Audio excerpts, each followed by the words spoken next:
welcome everybody. This is a webinar organised by the Maximising UK Adaptation to Climate Change Hub. And we're really pleased today to be celebrating the launch of the Well Adapted UK report. So we have with us here Richard Miller and Olivia Shears. Sorry, both of your doctors, I should have said that, Dr. Richard Miller and Dr. Olivia Shears, who are from the Climate Change Committee. So Richard is head of adaptation at the Climate Change Committee, and he heads the Secretariat's work on advising building resilience to climate change in the UK. Olivia, she's head of the CCRA4, so the Climate Change Risk Assessment, the fourth one of those, and leads the team that has produced that report and coordinated the independent assessment for the climate change risk assessment that they give to the UK government. And she's also produced the Well Adapted UK report, which is what we're going to focus on in this webinar. So the Well Adapted UK report came out yesterday, and that is a novel and interesting output from the CCC. So under the UK's Climate Change Act, the UK government must assess climate risks every 5 years, which, I mean, you guys probably already know all this, but the Climate Change Committee has a statutory responsibility to advise the government on the risks so that it can act accordingly, so it compiles the evidence. So this evidence, the report, and the accompanying technical report, so the CCRA, what does IA stand for? Impact assessment? I'm going to... Richard, come in there. Independent assessment. Independent assessment, thank you.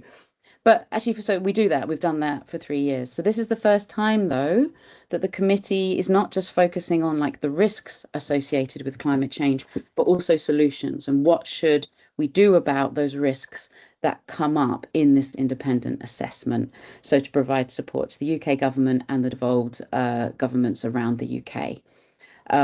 Also hope that this is of interest beyond governments to organisations thinking about what adaptation looks like and what a well-adapted UK should be. So with that, we've got a presentation that's going to be, I think, a double act between Richard and Olivia. They'll present for around half an hour, so we'll have a chance to really get into the contents of the report, and then we'll open up the floor for questions, and we'll get to as many questions as we can. So I'll leave it there for now, and I'll pass over to you, Richard. Hopefully you can bring your slides up. Yes, thank you so much, Ellen. Great to be here with everyone, and thank you so much for inviting us.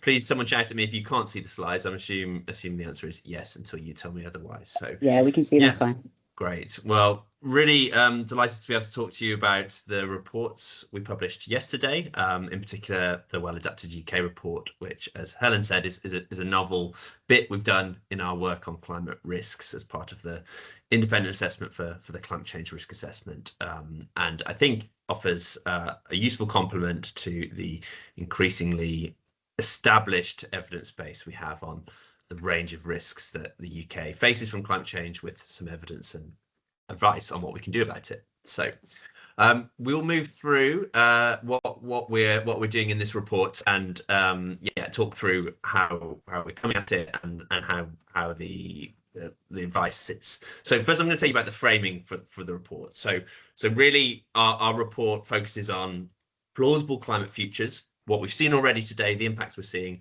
and where we're going in the future. So as you'll all no doubt be aware, we've seen nearly 1.4 degrees of global warming on average, with all of that being caused by human emissions and land use change into the atmosphere to date, and that warming continuing to rise at record rates. And if we were to look forward around projections for what global temperatures could do based on what current emissions from countries around the world are projected to lead to with current policies, you might see something like this blue plume here, where temperatures reach the 1.5 degrees above pre-industrial level in the 2030s and continue to rise to 2 degrees above pre-industrial by 2050, and rising thereafter to nearly 3 degrees. So that's our sort of central plume of what might happen into the future based on plausible trajectories. But of course, part of a risk assessment means looking at a top end outcome. And if we were to look at an upper end of what future emissions might look like, so emissions at the upper end of plausible ranges, and a climate response that spans what we think could plausibly still happen, the top end of that, warming could still reach 4 degrees or above by the end of the century. Of course, none of that means we can't get to any lower levels than 2 degrees warming by 2050. The green line shows what would happen if countries actually stepped up on their policies to match the targets they pledged for 2030, 2035, and crucially the mid-century net zero target. But our advice is centered around what we think we're on track for now, this 2 degrees warming level by 2050, while also emphasizing that we can go lower and we should continue to strive to do so, and still factor in the planning and consideration of higher and faster warming rates, such as 4 degrees above pre-industrial by the end of the century. So that's the framing, and all of this feeds into the policy response through this timeline. So this is really what's going to happen ahead on UK adaptation policy. So we publish our advice now in 2026. The government will lay the formal climate change risk assessment to Parliament by January 2027, and they're supposed to respond to this evidence base in the 4th National Adaptation Programme and the equivalents in the devolved nations of Scotland, Wales, Northern Ireland in 2028.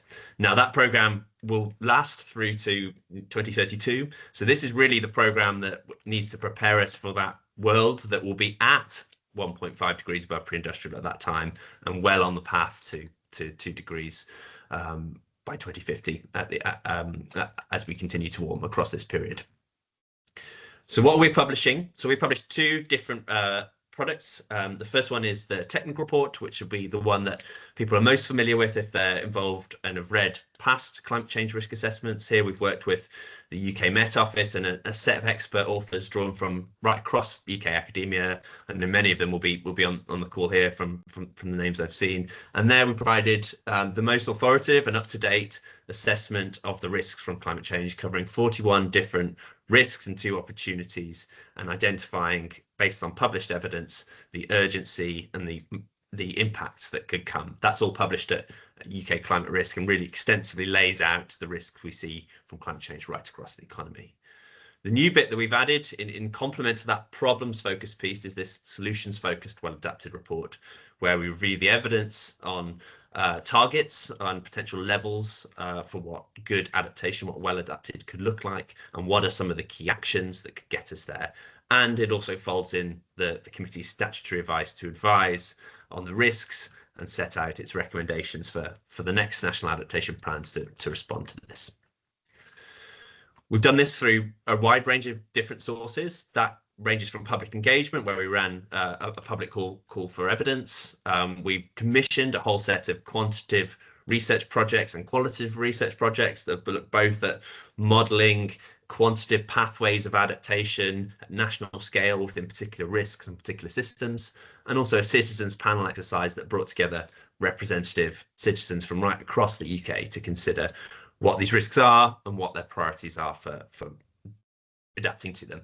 All of that is combined with a large programme of stakeholder engagement, both in and outside government, to ensure that this work and the evidence remains anchored to some of the real world challenges about delivering this, both from the policy context, but also businesses and others who have key roles in doing all of this. And then final sort of setup slide is what you can see in the report itself. So you can see our analysis organised into 2 real bits there. The first is a set of 14 key systems for adaptation that we've worked with government to agree to organise the challenge of responding to the risks into a set of discrete, connected, but discrete chunks that we can document and allocate ownership out towards different parts of government to take forward in terms of targets, plans, actions, and delivery. Olivia will talk to you in the back half of this presentation about some of our specific advice on some of those targets and evidence we've pulled together that arises from that system analysis. And then the front bit of the report really is a cross-cutting synthesis of this, cross-cutting advice from the committee, summarises the priority risks and sets out, drawing from all this evidence, the case for adaptation and principles for how we think adaptation could be done well in government and beyond. So I'm just going to quickly run you through a very, very brief summary of some of the risks and then some of that narrative on what this cross-cutting analysis is before I hand over to Olivia. So first of all is on the risks. And here we try to focus on certainty, ground what we know, and bring a strong case to government that, look, we see impacts today, we know a lot, not everything, but a lot about the kinds of weather that we know is coming in the middle of the century. And we also know just how drastically different the conditions on our weather and climate would be if we were to ever get towards that 4 degrees level by the end of the century. So here you can see for heat, 19th of July, the first day above 40 degrees, set out in the map on the left-hand side there, where 40 degrees was seen across the country for the first time, around 3,000 or so excess deaths connected to that heat and the other heat waves that summer in England and Wales alone. By the middle of the century, under the weather we kind of know is coming, we know that heat wave might look something more like like a day of weather in the middle there, where temperatures could be peaking around 43, potentially even higher, and temperatures like 40 degrees crossed much more often. If we were to ever get towards that 4 degree level, you'd see plausible heat waves that could touch well into the mid 40s across really large bits of the country, and 40 degrees crossed in Scotland, Northern Ireland, for instance. So drastically different weather than we'd ever seen anything in the past. Flood, something we're used to thinking about in terms of weather and climate risks, and we know is a real risk today. It's about 7 million or so properties across the country that are at risk of flooding, dominated by surface water. But again, if we would take that largely known expected change, that the intensity of rainfall will get heavier throughout the year, maybe 15 to 60%, you might be looking like a surface water flood risk map that looks something like the middle there, where we might see across the surface water, but also the rising sea levels and the river flooding, maybe 40% more homes at risk than today. So a really large increase that we know we're having to plan for. And again, at the end of the century, the intensification of the rainfall might mean that flash flooding events, the rainfall that causes flash flooding could rise 4 times from what we see today. Drought. Again, we're used to dealing with and seeing drought in recent years, dealing with it maybe not so well, but starting to see it. We've seen dry summers in 2018, last summer, for instance. But again, taking that forward, we know that what the rainfall patterns and the amount of water that's available at the surface in 2050 might mean up to 30% less water available in some parts of the country. And therefore deficits that the public water system might face in England alone of around 5 billion litres a day, meaning there's real risks of shortages for both the public water system, homes and businesses, but also ensuring that we have enough water that can be left in the environment to support nature. And at the end of the century, you might see conditions that are really significantly drier, summers that could be as little as half of average summers that might see as little as half of what we see today in typical summer rainfall. So really quite profound challenges that it creates to agriculture, certainly in some parts of the country. Final one is the emerging risk of wildfire. And again, we've seen recent years with record wildfire, last year, for instance, across the country, but also the pressure that wildfire put on the country in 2022 with a 500% spike in 999 calls, many connected to that pressure from wildfire. Again, going forward to the middle of the century, we know that wildfire season is going to grow and expand across an increasingly large part of the year. And at the end of the century, if warming was to reach 4 degrees, it's not implausible that we might see similar conditions in terms of those kinds of conducive conditions for wildfire that we see in parts of southern and central Europe today. But it's not all about the hazards, and I think the reports we published yesterday do a good job at starting to think about how does this interface with vulnerability. And here we show just two indices that we've worked up in one of the research projects with Paul Sayers that shows how vulnerability varies around the country for heat on the left and flood on the right. And it's really that intersection of the places that are most vulnerable with where those hazards are is maybe where prioritization of adaptation can do its greatest bang for your buck in terms of avoiding the risks. And I think those maps, at least to me, always indicate they're not always where people obviously think they would be. So I think there's a really valuable lens of thinking about really who is vulnerable based on factors of economic factors, social factors, connectivity factors that are all playing into this and figuring out where effort can be targeted. So that's a really quick summary of the hazards that kind of drive the risk we're talking about. In the technical report itself, there's huge detail on what all this looks like in Scotland, Wales, Northern Ireland and England, and different time periods and different scenarios. And one figure we have in our well-adapted report to summarize that massive work from the technical report is this figure here, which sort of shows when we look at the urgency of the different risks and opportunities that are set out, even today, in the present and the near term for the 2030s, we're already seeing 10% of those risks reaching our very high magnitude score, so the top magnitude score that we have in the assessment, and none of them falling into our low magnitude score, even today. But those risks will be drastically increased by the middle of the century, and the weather we know is coming. Over 1/3 of those risks would score into that top category. And again, under that high climate scenario, if that was allowed to happen by the end of the century, you'd be looking at over half of those risks scoring in that very high magnitude challenge category, which really pose fundamental challenges to many of our critical systems. There's a strong economic story around what this is costing us today. When you start to monetize those damages and turn those into as comparable estimates as we can for economy-wide damages from climate change, there's obviously an uncertainty and range in this, but you look at levels that today maybe span up to about 2% of gross domestic product on the monetized damages, but would rise further to around 1 to 5% in the middle of the century and potentially much further thereafter. And really you get to the kind of bottom of those ranges by stacking up those kind of direct damages from heat, flood, drought that we can point to.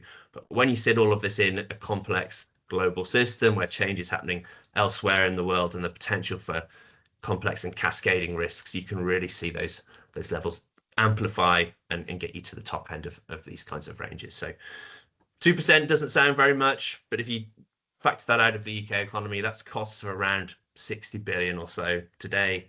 And in the middle of the century, these costs we're looking at is potentially 200 and something billion every year when you factor in expected economic growth. So really quite significant costs that we think all these risks are posing and will pose us in the future. But that's the sort of jumping off point around the really important stuff about risks to what we have to say about solutions. And there, I think we have a message that these risks are real, they're rising and they're severe, but they're not inevitable. And we can point to a lot of evidence now from known solutions that we know would work and we know are cost effective. So this chart just draws out some of the measures for adaptation that we've looked at in the report and uses point estimates of UK specific benefit cost ratios of how much more avoided damages, but also the co-benefits that come through adaptation action could you get and the costs of putting these in place. And of course there is a range with these different solutions, but you can see from the table here that we're talking about stuff that is in general 3 to 1, 5 to 1, 10 to 1 or above. Like there's a really strong case on when the costing is done properly that adaptation action done today makes sense and will pay back in terms of the avoided costs to society from putting them in place across all of these different measures and hazards that we're facing. And we also know that adaptation could really bite a chunk out of these risks when we look at what scale it could be deployed at. So some of the quantitative projects that we've done in this assessment, which look at particular hazards, so by no means all of them, but some of the key hazards around productivity and health in the urban environment when it gets too hot, the health system and how it might struggle to function again when at times of heat waves, drought and water scarcity in the public water system, and several other things. If you stack those different projects, you could see that the purple chart showed that similar story of rising impacts without additional adaptation. But when you deploy some of those measures we saw in the previous slide and many more within these specific pieces of analyses, those yellow bars show that we can bite a lot out of this. By no means all of it, but there's a lot that adaptation can do, and this ever rising damages and disruption from impacts is not something is inevitable. There's something that we know can be done about this and will make a difference to people right now and continuing to make a difference through to the middle of the century and beyond. Final thing I really want to say in this section is around what we can say about the costs of doing this. So one of the things we've done in this report is to look at all the different adaptations and targets that we're pulling into this system level analysis and say, well, what is the investment that's needed to put that in place? And we've done that exercise and we can point to around what we think is about 11 billion of known investment. That will be no means all of it, but I think it's a good starter for the quanta of mobilization of money that we might need to deliver a much better adapted future. And we think actually there's three buckets of adaptations that can do a lot here. The first one is cooling. We think that's about 1/3 of the investment we're identifying in this report. And that is both better passive measures, particularly on new builds, shading, where that can be cost effective, for instance, natural and mechanical shading, but also accepting, when we think about the large number of properties that are around today and already overheating, a role for air conditioning done in the right way to deal with those risks, particularly in some of those key settings, maybe such as care homes, where you have some of those particularly heat vulnerable people. The next is flood protections, where we think that's about 20% of the investment that we're identifying. Again, both property level and large scale, nature-based and traditional flood defences as part of that package. But we think there's a strong economic case in increasing the amount that we're spending on flood defence and protection as a country, and it would pay it back in terms of the avoided damages, because flooding is really costly, as probably no one really on this call needs to be known to the economy. Final chunk that's over 10% by itself is measures around water. So water storage, efficiency and demand side measures, particularly targeted at drought. So continuing to build out more water storage, as we're starting to do now, to move water from the wet part of the year to the dry, but also key roles around stopping leakage, wasting water, and using water most efficiently in homes and businesses, to mean that we push down some of those drought risks, while an increase in water storage is going to take a while to really play through. And of course, there are many other things that we're identifying and including in this overall estimate: actions around nature, around transport, around some of the other key systems that are really important parts of this story. But we think actually there's a simple story at the heart of this, and that getting on with cooling, flood protection, and better water management could be about sort of 2/3 of the ask here in terms of how much money we need to mobilize, and would bite a large chunk out of the problem. So that's a bit on the economic case, but I think there's also a strong social case for doing this. We know from the citizens panel exercise that we conducted as part of this report, and also broader polling, that people get this when you talk to them. They want adaptation to start, and they want it to be done properly. This is kind of actually pretty symmetric around the different political parties and voting intentions. So things actually a strong sense that this is still a consensus issue, whether you vote Reform, Green, Labour, Conservative, or something else, even as the net zero side becomes more challenging. And people understand that investment is needed, but they understand because budgets are tight, it has to be paid for by taxes or by bills or by something, that it needs to be targeted to where it's most effective, and that's often where it's most vulnerable. People also understood they need to take some personal responsibility. They want to know what their roles are and how they were supported to do so with the right information. The final bit that sort of closes out our advice bit is, you can set out a lot on the destination and the actions, but we're also trying to provide advice here on how we think adaptation can be done, and done well, in a way that's empowering and doesn't create a needless straitjacket checklist. And here we've evolved some of the principles we've had in past community advice on what effective adaptation looks like, and organized them into sort of 4 key buckets that kind of cover the adaptation policy cycle.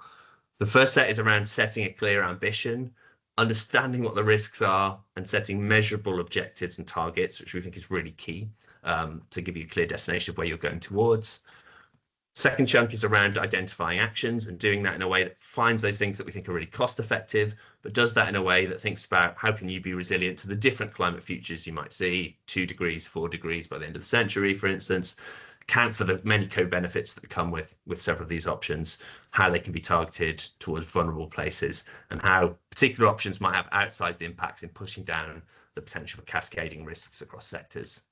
Third chunk is moving from just identifying the actions to actually making them happen.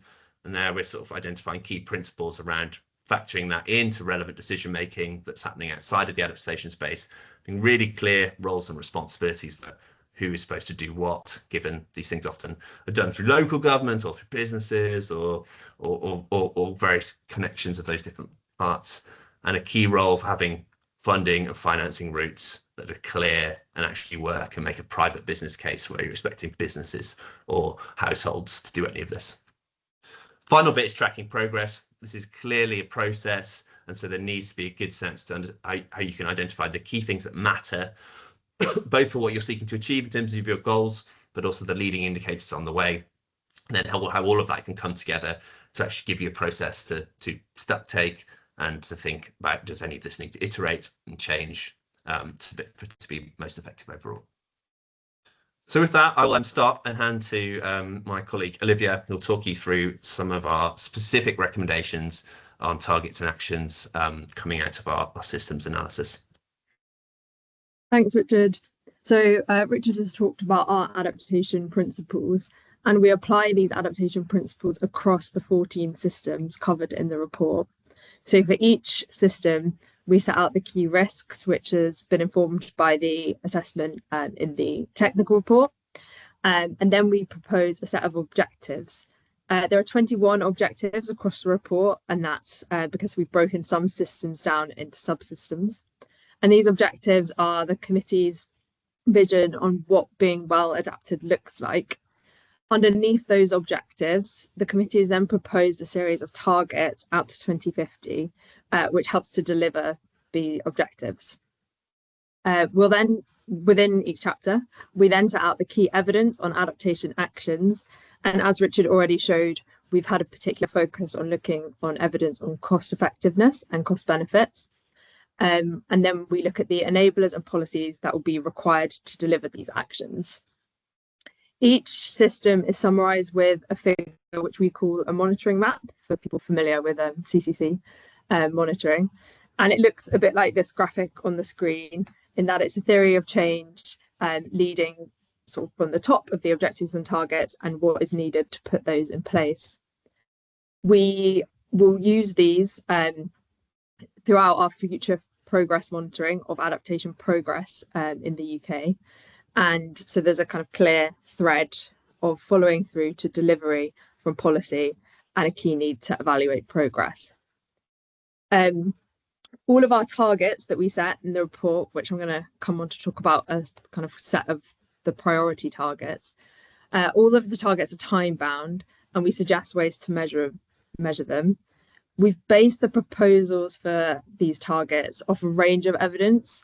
We've used evidence on where adaptation action can reduce the risk and where we have evidence on that adaptation being cost effective.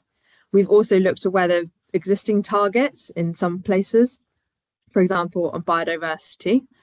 And then we've also, in some areas, not had enough evidence to propose a specific target, but instead have suggested that this is a key kind of target area for government to look into further, and a key part of further analysis.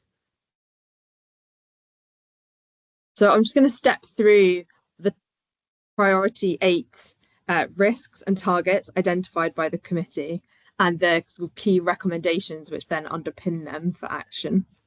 So the first risk that the committee have is to heat risk. And the key action is to protect people from that heat.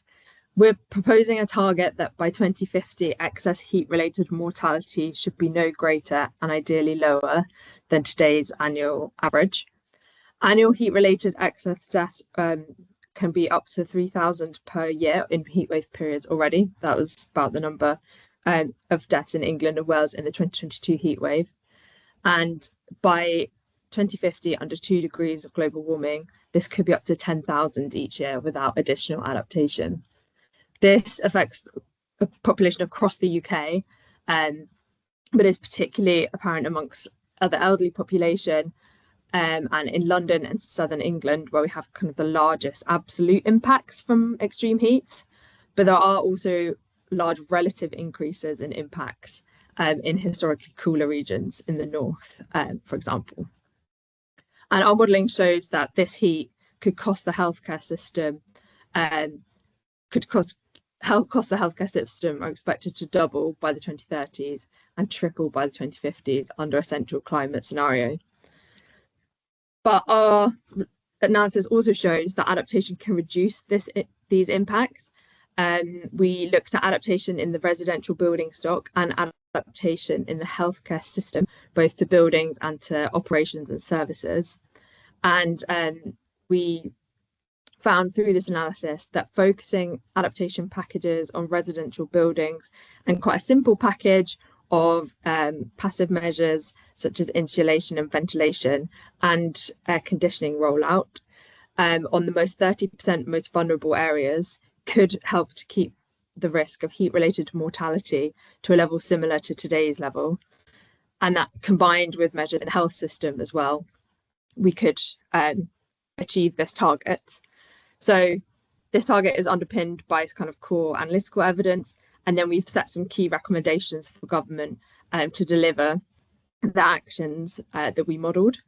And the key things really are investing in cooling for key public services, such as our healthcare facilities, but also schools and justice facilities. We recommend looking into maximum temperature regulations for workplaces in order to keep our workers safe, but also to ensure that productivity isn't impacted. And again, by setting a maximum regulation or guidelines around this, that then drives uptake of things like cooling. And then we have an action on accelerating the uptake of cooling for the most vulnerable people, because, as I said before, our analysis shows that targeting these actions is a key way of reducing the risk cost effectively.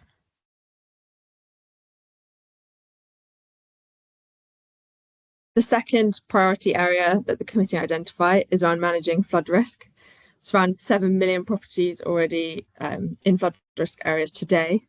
And our analysis shows that by 2050, under 2 degrees of warming, the number of properties impacted by flooding could increase by up to 40%. In a similar way to the heat target, we've suggested that by 2050, the total number of residential properties impacted by flooding should remain no greater than today's level.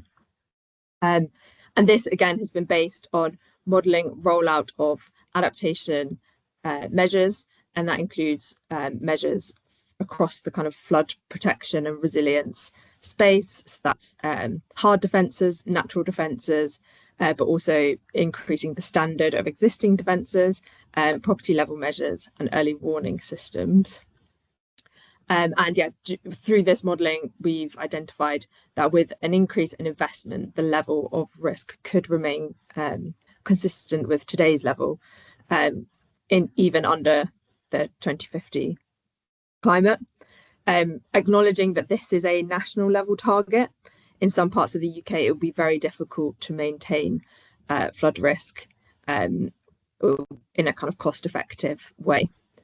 So our key recommendations for government to reach this target are around investing more into long-term flood defence programmes, acknowledging that there's already things being done here, but what needs to happen is more investment into both new but also crucially maintaining and ensuring current defences are fit for 2050, and the wider range of resilience measures that are required to keep people safe from flooding. And then the committee also have a recommendation around ensuring that new developments are not increasing the risk of climate change impact. So making sure that new developments are being built with the right measures or being built in the right places to ensure this. The third priority recommendation is on drought and water shortages. In April 2025, there was loads of water scarcity in Scotland, and then in parts of southeast England, the drought remained until January 2026. Under 2 degrees of global warming by 2050, current projections suggest there could be a 5 billion litre per day shortfall of public water supplies in England, and a similar risk in dry parts of Northern Ireland, Scotland and Wales.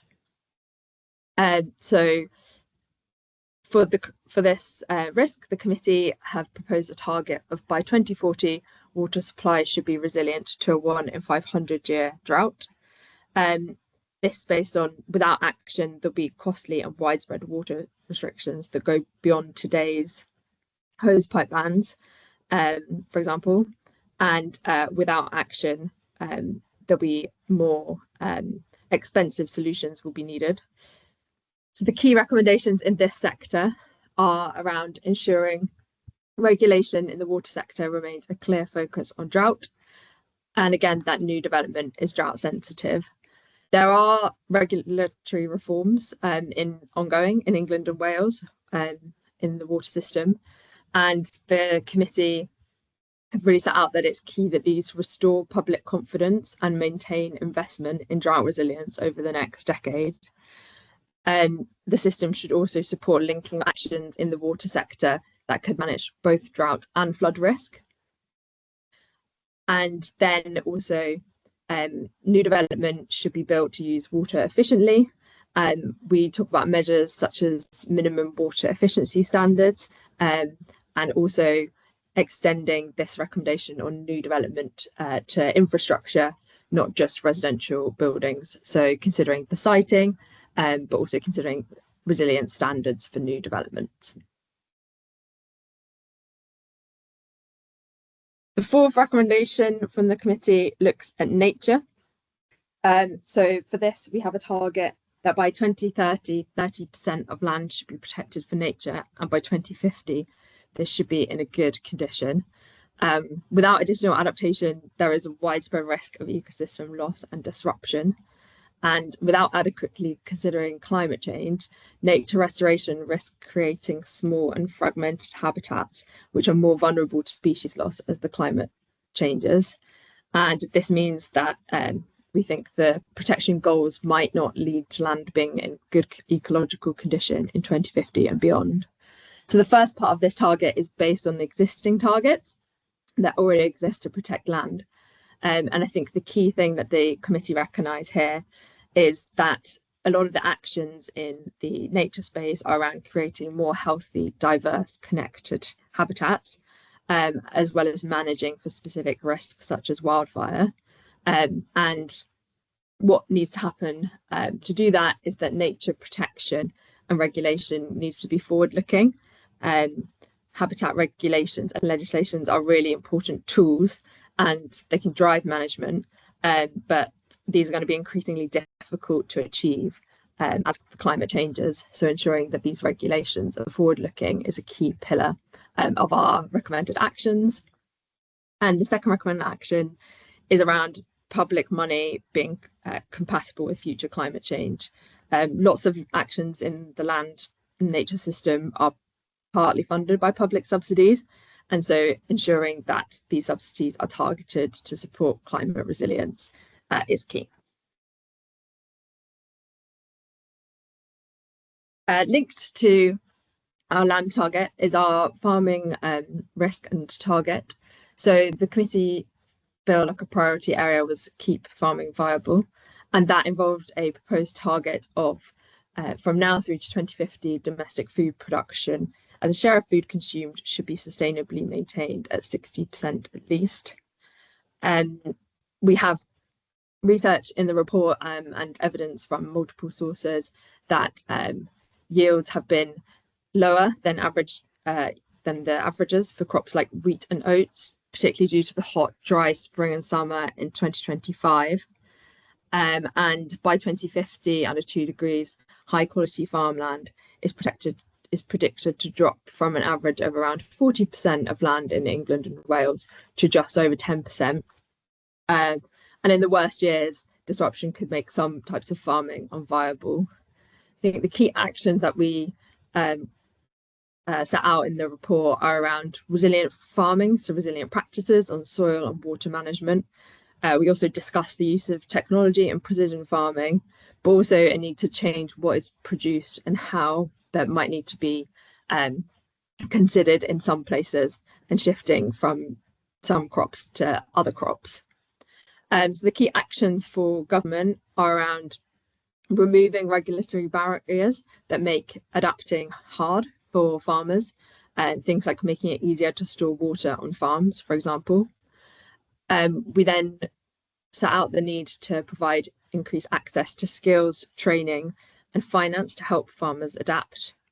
And then similar to our nature recommendations, the final policy action on keeping farming viable is around ensuring that public subsidies incentivize adaptation and aren't a barrier to delivering it. Food security is a key risk, and it's one that we discuss in the food security chapter of the Well-Adapted UK report. By 2050, under 2 degrees of warming, there might be simultaneous crop failures in multiple major producer regions, and this could lead to increases in food prices and more volatile inflation, which obviously impacts on lower income households the hardest. Climate change potentially raises the risk of food shortages across entire nutritionally important groups. In our food chapter, we talk about actions around diversification and investment, stress testing of the food supply chains, and really better understanding what price shocks might look like and what the risks might look like in the system. So we set a target that from now through to 2050, the impact of climate-related food price inflation on household budgets should be minimised. I think the committee recognised that this is an area where significant evidence is still required, particularly to disentangle climate impacts from other impacts in a global system that's also vulnerable to other global cascading risk and geopolitical shocks. And so our key recommendations are actually around improving information on climate risk within the system. We talk about the adaptation reporting power as a key lever that government has to get large food companies to disclose risks and to help understand the risks. We also suggest exploring the viability of government-led adaptation in the food system. So that's looking at stress testing the food system, but also policies potentially stockpiling and looking to alleviate the impacts of food price inflation. Then the final 2 priority targets and gaps identified by the committee. The first is on maintaining access to insurance. Flood-related insurance claims are rising, and home insurers have paid out more in claims than they received in premiums for the 5 years to 2024. By 2050, under 2 degrees of warming, I think there's a high risk that there are many homes and businesses that may not be able to access insurance due to lack of coverage or high premium. And again, this has a real impact on people with low incomes the most and threatens the viability of kind of the property market, but also whole local communities. The UK's overall insurance protection gap was already estimated at 29% in 2024. And so we think that there's a key need to ensure that this does not grow. So the proposed target is from now through to 2050, the UK insurance protection gap should not grow. The main recommendation that we have for government in the immediate term for this target is to clarify the future of flood reinsurance. So Flood Re, which is the current flood reinsurance scheme, ends in 2039. And this end date is already creating uncertainty in the property insurance market and could start to have impact on the housing market. So as kind of key near-term action, government must provide clarity by undertaking in-depth review on Flood Re. And then hopefully this will help to improve understanding on risk pooling mechanisms and also sort of understanding future insurance from other climate risks as well. The final priority area kind of comes from a mismatch of across our infrastructure systems, where we identify cascading risks as one of the key risks to the infrastructure systems across our report. By 2050, weather-related infrastructure damage and disruption could be common and could cost billions of pounds to the economy. So a key target in this area is that from now through to 2050, the critical infrastructure system should continue to deliver reliable services and recover quickly from any disruption. So this involves infrastructure system design, so they need to be designed and maintained to work appropriately for the weather conditions expected over their lifetimes. But also if we're doing upgrades, these should be made resilient to future climate. And we also talk throughout the report around standards for infrastructure resilience consistent with the conditions expected at 2 degrees by 2050 and 4 degrees by 2100. And the key actions for government are around setting clear responsibilities for addressing cascading and interdependencies. And that's things like ensuring regulators have responsibilities to help their sectors work together. As already mentioned, we talk about developing appropriate standards and methods to facilitate this. And then we also highlight implementing the recommendations from the North Hyde Review and the commitments from the government's response, and how that would help to clearly address this. So that was a whistle-stop tour through our priority recommendations and objectives and targets. As I mentioned, we have objectives for every system and some subsystems throughout the report, and more targets underneath them. So what presented here today is just a snapshot of the priority areas that the committee felt were the key areas for action now from government. But delivering adaptation and a well-adapted UK requires action right across society, and that's a key message throughout the report. So the committee have these recommendations that national government must set out an ambitious vision and create an enabling policy environment. We're also clear about the need to invest more in adaptation, but also that isn't just public money. The numbers that Richard showed earlier are private and public spend. And so it's clear the government provides clear signals where it will invest in adaptation, for example, in things like supporting low-income households or adapting public services, but then across the rest of the space, encouraging and supporting other actors to invest in adaptation. We have some research on local government as well in the report, and they have a key role in delivering adaptation and applying policies and regulation at a local level. We have a section on businesses and how they need to invest in their own upgrades and adapt privately operated systems. And we also, reflecting the work we did with citizens in the citizens panel, have some recommendations for households about how people can better understand their risks, but then also adjust behaviours and adapt their homes. Because achieving a well-adapted UK will require action from all of these parts of society. I'll just finish with two slides. The first is looking at our overall, the committee's overarching recommendations for the next National Adaptation Plan, which, as Richard showed in his timeline, is the key plan really that takes us through 2030s, and really should, can be a milestone and like a leading plan on the global stage for adaptation. And as we've set out previously in our advice, but also throughout this report really strongly, is the key pillar of this is to establish meaningful adaptation objectives with targets and assign ownership to delivering them to different parts of government, but also to other actors across society. In order to do that, there will need to be improved tools, methods, information and skills on adaptation and on climate risk, but also clear delivery plans which have clear resources to put these objectives and targets deliveries into place. And then the final kind of pillar is around continuous monitoring of how we are reducing risk and how we are meeting these targets going forwards.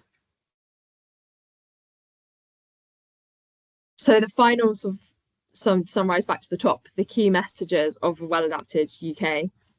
It sets out lots of risks and lots of challenges. It kind of clearly sets out that climate change is undermining the UK's security and prosperity, and that future UK climate will be drastically different from the past. Where the committee are clear that the UK should prepare for 2 degrees of warming by 2050, and that reaching 4 degrees cannot be ruled out. But there's also a clear message that we know what can be done to address some of this challenge, and that what can be done is cost effective and cheaper to do now than to do too late.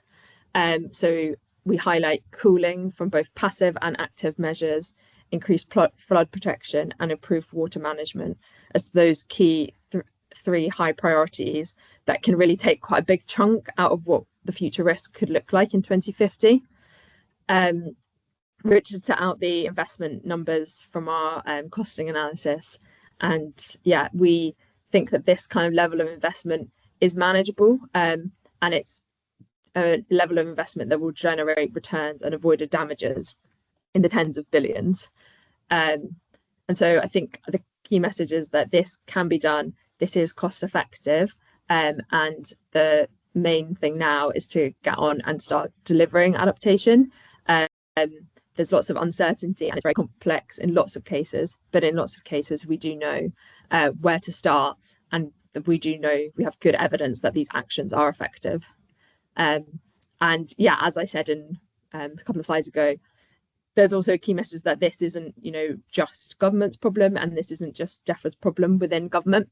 This is a well-adapted UK can only really happen with action right across society and government, and we're all quite improved ambition, but also improved resources, skills, funding, and capacity to make this happen. Amazing. Thank you both, and thank you for presenting. I mean, there's lots of congratulations coming in for you in the chat about like the wealth of information that's contained in these reports, which is coming across there. There's tons of questions in the chat. I think one theme that came up early from the chat, as we've only sort of got room probably for one question, is about how do we enable, support, get government to act on these recommendations? What are the windows of opportunity, and how do we get actors in government to start paying and putting their money where their mouth is in some of these, against some of these risks and for some of these objectives?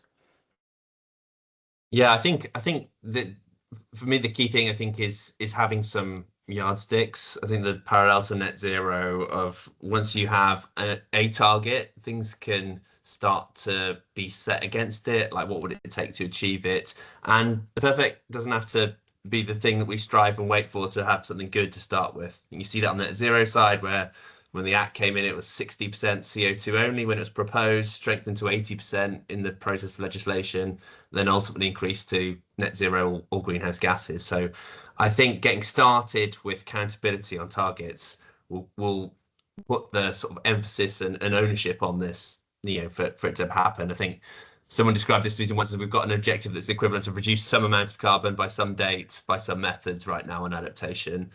And I think that's very clear why it's hard to back that with money right now. Amazing. Thanks, Richard. Olivia, do you want to come in on that? No, okay. Another kind of pool of questions, I suppose, is coming up around predictable versus sort of, I suppose, tipping points or high-end risks and how they were considered within this work. Yeah, so I think it's like a really good point. Obviously, there's a lot of complexity. There's potential for things to happen in the Earth system that are very impactful and against the sort of grain of many of these projections. Many of those will be in the latter half of the century. So I think there's a strong message that our committee were really clear they wanted to put the front of this, in that if we're thinking about the next few decades, we know enough that it's getting hotter, it's getting wetter, it's getting drier. And of course, there's still uncertainty about exactly how hot, how wet, how dry in those different sort of factors. But we also know that the actions I think that will be effective are not super sensitive to that sometimes. So I think we have to, yes, do the job of acknowledging the complexity of all of this, but actually not letting it defeat the argument that there's actually a lot we know and a lot we could do right now. So we've tried to foreground certainty while acknowledging uncertainty in this work. Olivia, anything to add? Yeah, and I think you'll hear Baroness Brown talk to this as well, that the and the 4 degrees scenario is also useful for this. This is just an argument to continue mitigation as well as adaptation. Yeah, as the best form, exactly. There's another set of questions, and I'll potentially maybe make this my last question so we finish on time, but is about sort of the vulnerability element and the costing. So how do we ensure that what we do addresses vulnerability and meets the needs of the most vulnerable, as you highlighted, Richard? But then also, how do we ensure that the cost benefit analyses that we carry out are going beyond things that we can cost economically. Is that kind of, how did you guys kind of approach that in the report? Yeah, and I think that's the partly the value I think of having some targets that are in like more physical metrics, like if it's heat mortality, if you want to make the biggest chunk out of heat mortality, there's a set of people who are really affected by heat, and targeting your measures to them would go a long way. And you see that in our analysis where it's sort of even geographically picking out 30% of the regions that are most at risk by out about half of that mortality. So I think that's the value of having some system level physical targets that are, of course, analyzed economically, but it doesn't all feed into an overarching avoid damages of X billion pounds as your overall target. So that would certainly be my sort of take on some of that. Olivia, you're nodding. Anything to add? No, disagree. I mean, one final question I'll ask is, there's been a set of questions around like do you have recommendations on how, for example, local governments, businesses could use this data and take this data away, and what it looks like in terms of kind of project level adaptation actions that people can take? Yeah, so I think throughout the report, I think you'll see that local government comes across in so many systems as key. It comes on that slide there. We talk about that vulnerability bit. They are often the bodies who actually know much better than national government ever could, really, about who is vulnerable and where they are.